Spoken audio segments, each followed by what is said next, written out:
The last few days have been so surreal. I never thought I'd get accepted into the Unity's intergalactic harmony accords. Not ever. I didn't have the charisma for it, not like my peers did. You had to be a special kind of person to qualify for the most sought-after role in the entire galactic unity, that being an ambassador. To be specific, you had to be the kind of person who could be friends with everyone. The kind of person who knew just what to say at any given point in time, and the kind of person who was naturally extroverted. Sure, I had the technicals down. I spoke 7 of the most common languages in the Unity. I had dual majored in political science and international relations, with some credentials in sociology and cultural anthropology in the side. And I had spent a lot of my free time burying myself in the cultural and theological traditions of most of the Unity species. That didn't leave a lot of time for joining a sorority, dating, or anything along those lines, but that didn't matter to me, since I always told myself that I'd really start living after I got out of college. I always figured that I'd be a political or relationary analyst for the HFY People Syndicate, maybe a professional advisor for an ambassador, or maybe even an instructor on the practicalities of diplomacy for the Corps. That was a cushy job. The entire field was incredibly prestigious and honourable, especially amongst us HFYs, who valued peace, cooperation and productivity above all else, so it wasn't like there was nothing else to do. I like to keep my standards at an acceptable minimum, so as to not set myself up for disappointment.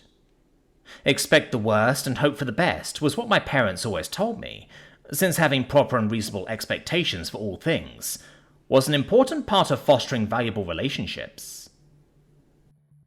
But when I had received my assignment letter, instead of an opportunity to train under an analytics expert or be transferred to an advanced teaching course like I had thought, I was being called to the IHA headquarters orbiting Saturn to begin my training as an ambassador, and that I had surpassed any and all expectations they had for me in my interview.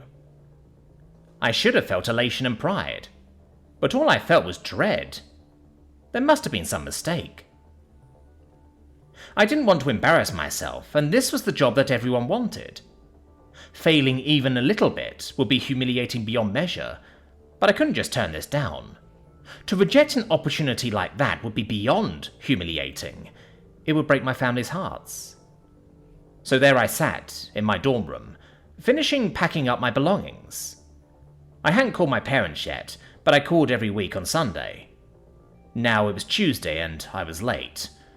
I was never late, not even when I had mountains of assignments due. HFY's top schools could be incredibly demanding, especially Inrock University, which I had been attending until now, so they'd know something was wrong. I was dreading having to tell them, knowing that the expectations would like up on me like the weight of the sky, so I had foolishly kicked the can down the road, hoping I could figure out some kind of solution. But I couldn't, partially because my conscience wouldn't allow me to lie to my parents about what could arguably be the greatest opportunity of my life. You look stiff as a board, Janiel. What's wrong? This is the greatest day of our lives. We're going to be ambassadors. My best friend and doormate, Mifrud, said.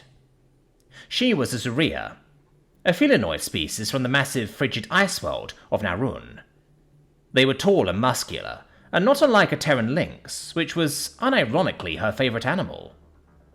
She wanted to get one once she got her own place, and an exotic handling license. She even had a poster of one next to her bed, alongside family photos, Cosmo metal band posters, and whatever else that happened to catch her interest. I didn't know how she was able to even get into Inrock, with how scatterbrained and impulsive she was, but I guess it was because we always partnered up on assignments since we were roommates, and I did a lot of the heavy lifting. I couldn't really be mad at her, though, because she always found a way to repay me in her strange, Mifrud way, like dragging me to parties so I could have fun, her words, not mine, and helping me meet new people. As someone with anxiety, an extrovert like Miraford was wonderful to have as a friend, even if she stressed me out on occasion. But that was nothing compared to me being an ambassador. Mifred was ambassador material, and so were a lot of my classmates. I was absolutely not ambassador material. I nearly flunked public speaking without Mifred's help. I couldn't do this. Hey, what's wrong? Mifred asked, her smile quickly vanishing, and concern filling her tone. What's going on? You know you can talk to me, right? Is it that douche Kevin again? I swear if he keeps hitting on you, I'll make sure he'll never have kids. I don't know if I can do this, I admitted. I mean, me? An ambassador? It sounds impossible. I'm not a people person, you know that. Maybe you're not, Mifred said. But you're, like, one of the smartest people I know. Hell, you speak my language better than I do, and you speak more languages than anyone on campus. Maybe even including the linguistics instructors themselves. If anyone can become an ambassador, it's you. It's the best job in the whole galaxy, and you're one of the best students out there. So I believe in you. I wiped tears from my eyes and stood up. Thank you. I don't know what to say. Then don't say anything yet. Just go pick out a cute dress. We're going out tonight to celebrate, and if anyone deserves a break after finals and writing a thesis, it's you. Mifred. Nope, I don't want to hear it, Yanil. You literally don't have an excuse this time. There's no schoolwork left, and your 2 weeks' notice that your job is up. We just got paid, so I know that we both have money for drinks, and even if we don't, I'm sure we can get a few boys to pay for us. Now, go get a cute dress on, or I will choose for you and I will make sure you look spectacular. I groaned and flopped back down on my bed. Mifred was technically right, of course, but I was always so anxious about going out drinking. I wasn't a responsible drunk, especially once the really strong human stuff came out, and Mifred definitely preferred the grungier human nightclubs in the bowels of the Inrock Prefect, where our university was located. I would always wake up the next day with a pounding headache, a fuzzy memory of the night before, and double vision. Mifred was much better at holding her liquor than I was, probably because the Zaria were amongst the more rowdy, competitive species in the galaxy, and drank religiously.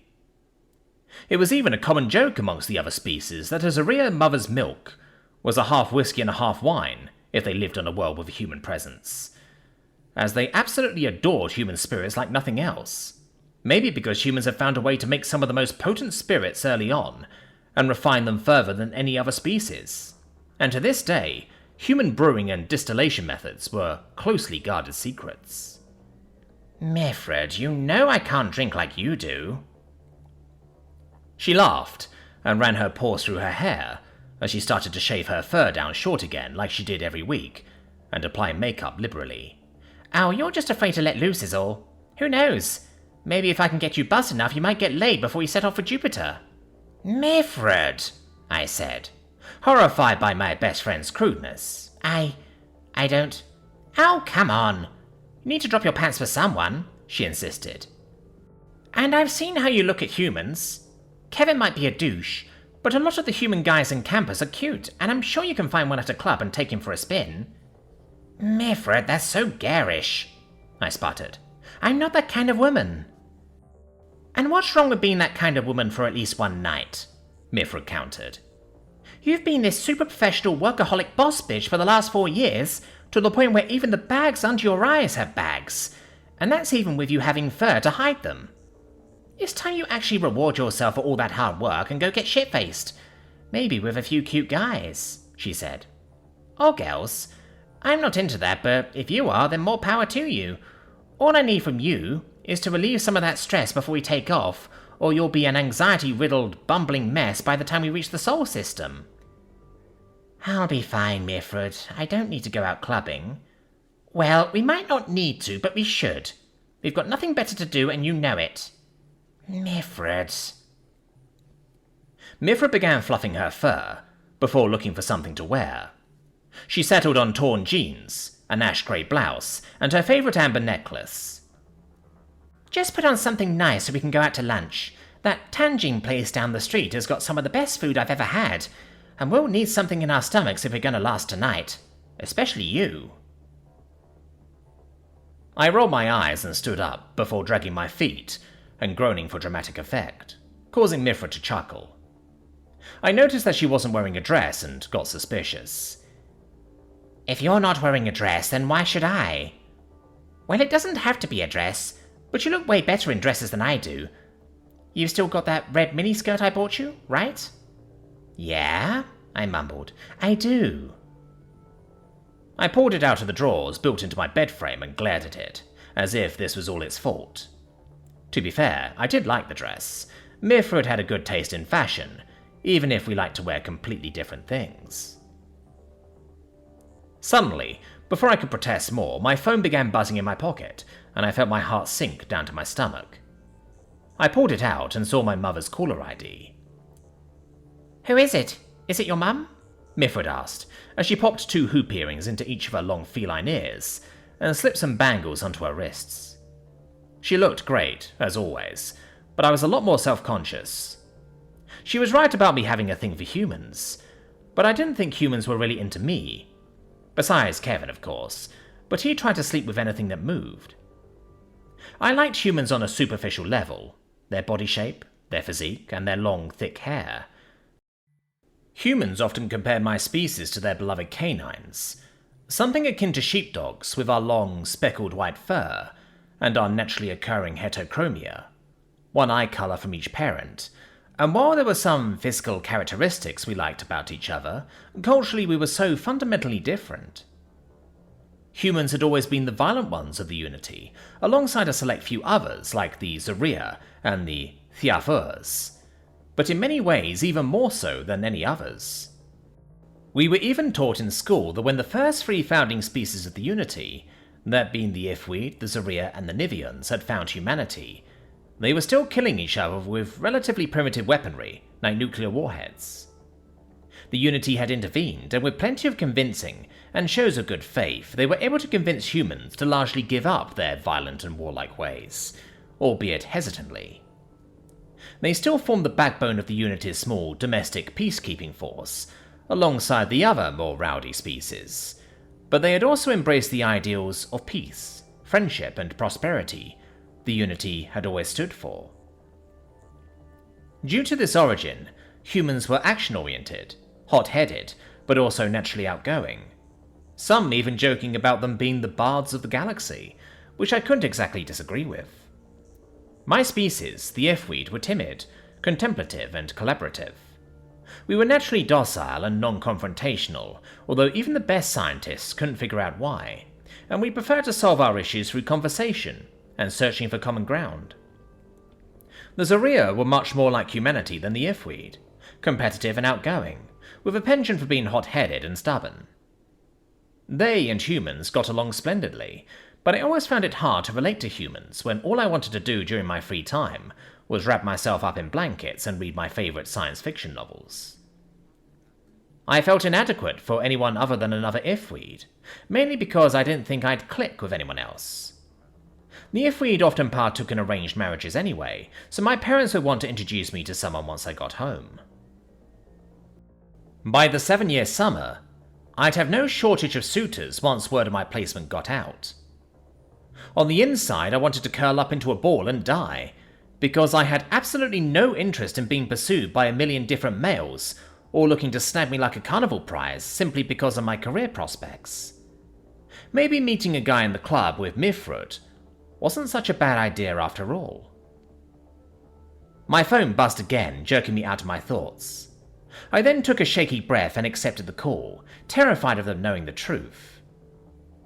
I wanted them to be proud of me. I always did, especially since I was an only child until recently, but I also wanted to make them proud on my terms, not by being completely out of my element. My mother's face appeared on the screen, grey hairs taking a hold of her muzzle in her old age. She was only in her early 40s, but my parents had my brother Mirjor only a few years ago, and he was just now entering preschool, so it could be a bit of hassle for older parents. She wore her usual cardigan over a blue shirt and some jeans, and she seemed incredibly eager to talk to me, as well as extremely worried, all at the same time. Yanil, young woman, you nearly scared the sense out of your father and I. Why haven't you called? Were the first words to come out of her mouth at full volume. Mifrud sat on her bed, snickering as my mother lambasted me for being unusually irresponsible, as I was never late. They had thought something bad had happened to me, of course. I'm fine, Mother. I was just busy. Nonsense! You always call, even if you're swamped with work. What actually caused you to miss our usual Sunday call? Was it a boy? Are you dating? Mother, that's none of your business. It absolutely is my business. I want to know if you've got a boy in your life so I can start predicting when I'll have grandcubs. Mother, I shouted, completely embarrassed by my mother's antics. Mifred, on the other hand, thought it was the funniest thing in the world and proceeded to burst out laughing, having to grip her bed frame to remain on two paws. Oh, don't ask like it's such a crazy question, Yanil. Your father and I were married when I was 20, and you're almost 23 now. I would think you'd take advantage of being in college to date a little bit, maybe experiment. Instead, you just bury yourself in books like a recluse. Mother, it's not about a boy, and I don't want to talk about this anymore, I insisted. My mother held up her paws in a diffusing manner to try and change the subject. Okay. I understand that you don't want to talk about your non-existent love life, but do promise me that you'll at least try, my mother pleaded, only half joking this time. You have to remember that your father is considering looking into arranged marriages, as is our legal right, and I'd rather you find someone you like on your own. I understand, Mother. I'm just dealing with a lot right now, I said, but I immediately regretted it. Part of me wanted to stall for as long as I could, but I knew I'd have to tell the truth eventually. Oh, is everything okay? My mother asked frantically. Are you out of money? Are you in some kind of trouble? Are you pregnant? Mother, I am none of those things, and especially not that last one, I shouted. Mifred was now sprawled over her bed, laughing at my parental misfortunes.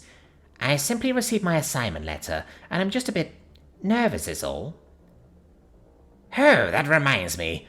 We received notice in our digital mail that you've been assigned, but of course that's only a notification. The student always finds out first, of course, my mother informed me, like I didn't already know. Oh, I'm so excited. Let me go find your father so we can hear your official career assignment together, once you open the letter. No, Mother, I tried to say, but she was already looking for my father. I could hear her calling his name through the phone speaker, and soon my father's face was practically squished into my mother's as they looked at me, excited for me. He had scruffy, beard-like face fur, and was wearing his suit he wore to business meetings. How are you doing, champ? I'm so glad you've got your letter. This is the most important day in your life. Thanks for the reassurance, I thought sarcastically, as I swallowed a lump of dread that formed in my throat. Mother? Father? I've already opened the letter. There was mild disappointment in their eyes, but opening the letter wasn't really the point. It was finding out about the assignment. Sure, the mutual surprise and excitement wouldn't be present, but at least they get to be proud of their child. It doesn't matter. Just tell us. In what great way is our child going to serve the syndicate? I was shaking now, and I took a deep breath. Mother? Father? I was assigned to the Intergalactic Harmony Accords. I am going to be an ambassador. There was silence. Anxiety-inducing, unbearably deafening silence. Then I really saw the realization hit them. Their eyes widened and their mouths were agape. Our baby's going to be an ambassador! My mother practically squealed. My father had silent tears running down his cheeks. Tears of joy. My mother then buried herself in his arms and wept. I couldn't blame them. Being an ambassador was almost like being a galactic celebrity.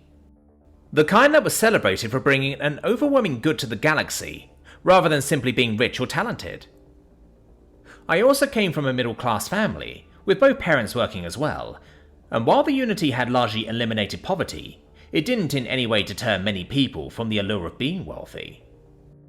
Ambassadors were wealthy professionals, not unfathomably rich, mind you, but more along the lines of medical specialists or advanced engineers. Yet the position also carried much more prestige as well. I would work less than most due to my expertise and make more. It was the perfect job, so I wouldn't expect anything less than sheer euphoria from my parents. That's why this role scared me. Your child being an ambassador was every parent's dream, and I didn't want to shatter my parents' dreams. Oh, yeah, Neil. We're so proud of you, my father said, wiping the tears from his eyes. I knew you could do it. You were always so brilliant and studious. Thank you, father, I said, trying to sound happy. You should come home immediately. The whole neighborhood will want to celebrate. How long do you have until your assignment date? I began, but I looked over at Mifrod. She wasn't looking at me, but I could tell when she was moody. She had been hoping to drag me out clubbing for a long time.